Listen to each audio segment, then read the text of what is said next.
میں اپنی بیوہ چچی کے ساتھ رہتا تھا۔ وہ اکیلی عورت تھی۔ چچی عمر میں مجھ سے اتنی بڑی نہیں تھی۔ جبکہ میں ان کے گھر رہنے آیا تھا تو میں کافی صحت مند تھا۔ اب میری صحت پہلے جیسی نہیں رہی تھی۔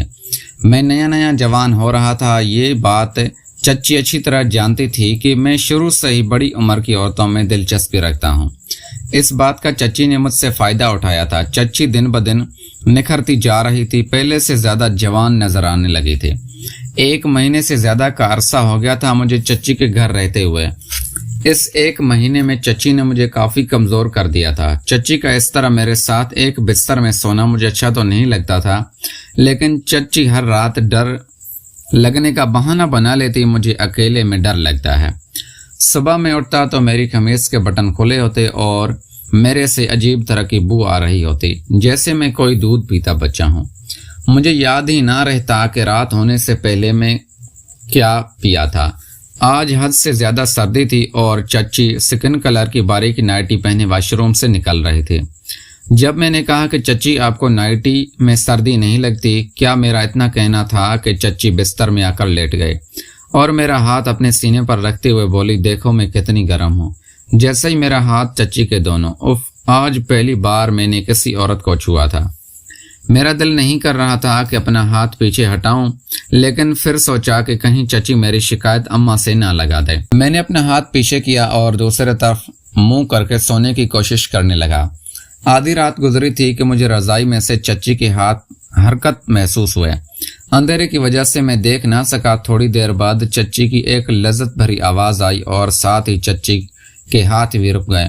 میں اتنا بچہ بھی نہیں تھا کہ سمجھ نہ پاتا کہ رضائی کے اندر کیا چل رہا تھا۔ دن اسی طرح گزرنے لگے۔ چچی آہستہ آہستہ کچھ زیادہ ہی مجھ پر مہربان ہونے لگے تھے۔ جیسے اسکول سے آتا تو چچی میرے سامنے جان بوجھ کر جھک کر کام کرتی، جس سے نہ چاہتے ہوئے بھی میرا ذہن چچی کی طرف جانے لگا رہتا۔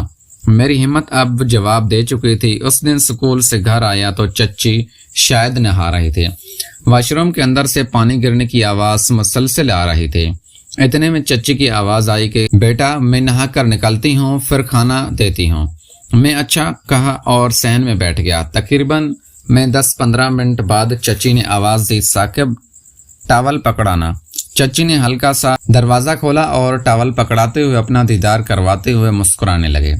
پہلی بار میں نے اپنی سگی چاچی کو دیکھ کر اپنا ہوش کھو بیٹھا تھا۔ رہی سے ہمت جواب دے گئی۔ رات ہوئی تو میں روز کی طرح منہ دوسری طرف کر کے لیٹ گیا۔ تھوڑی دیر بعد مجھے ایسے لگا جیسے کسی کا ہاتھ میں نے فٹافٹ سے آنکھیں کھول کر رضائی کے اندر دیکھا تو جان نکل گئی۔ اس سے پہلے کہ میں اٹھ کر بیٹھتا چچی نے میرے منہ پر ہاتھ رکھا اور بولی، بس 10 منٹ لیٹے رہو، اس کے بعد تمہیں ایسا مزہ دوں گی کہ یاد رکھو گے۔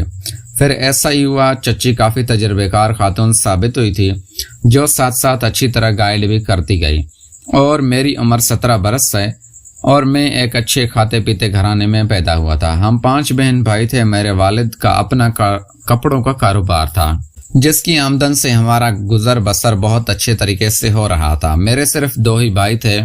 چچا کی نسبت ابا کا کاروبار چھوٹا تھا اور بچے بھی زیادہ تھے، مگر ابا نے پھر بھی ہمیں بہت اچھا کھلایا پلایا تھا اور اچھے اداروں میں پڑھائی بھی کروا رہے تھے۔ جبکہ چچا کا صرف ایک اکلوتا بیٹا تھا۔ چچا کی وفات کچھ ہی عرصہ پہلے ہو چکی تھی اور چچی نے اپنے بیٹے کو محبت سے پالا تھا۔ باپ کی کمی تو اولاد کو رہتی ہے، مگر چچی نے کوشش کی تھی کہ میرا کزن باپ کی کمی کو زیادہ اپنے دماغ پہ نہ سوار کر لے۔ کزن کے منہ سے کوئی بھی فرمائش سنتی تو ضرور پوری کرتے تھے، مگر ہماری زندگی الگ تھی۔ ہمارا کھانا پینا، پہننا اور اچھا کھانا، لیکن تعلیمی اخراجات اور گھر کے دوسرے اخراجات میں ابا کی کمائی کا ایک بڑا حصہ لگ جاتا تھا، اور کچھ وہ پیسے بچا بھی رہے تھے تاکہ بچوں کی شادیوں کے وقت انہیں ادھاروں کے چکروں میں نہ پڑے۔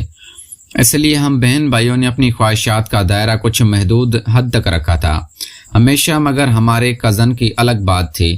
چچی کا تو بس ہی نہیں چلتا تھا، پوری جائیداد اور ان کے بیٹے کے اوپر سے ایک بار میں وار دیں۔ چچی اور میری امی میں بہت دوستانہ تعلق تھا اور اس میں زیادہ ہاتھ میری ماں کی خوش اخلاقی اور ہمدردی فطرت کا تھا، اور ورنہ چچی اپنی ذات میں محدود رہنے والی انسان تھی۔ ان کی ساری توجہ اور ساری نرم و محبت صرف اپنے بیٹے کے لیے خاص تھی، ورنہ ان سے بات کی جاتی تب وہ جواب دیتی تھی،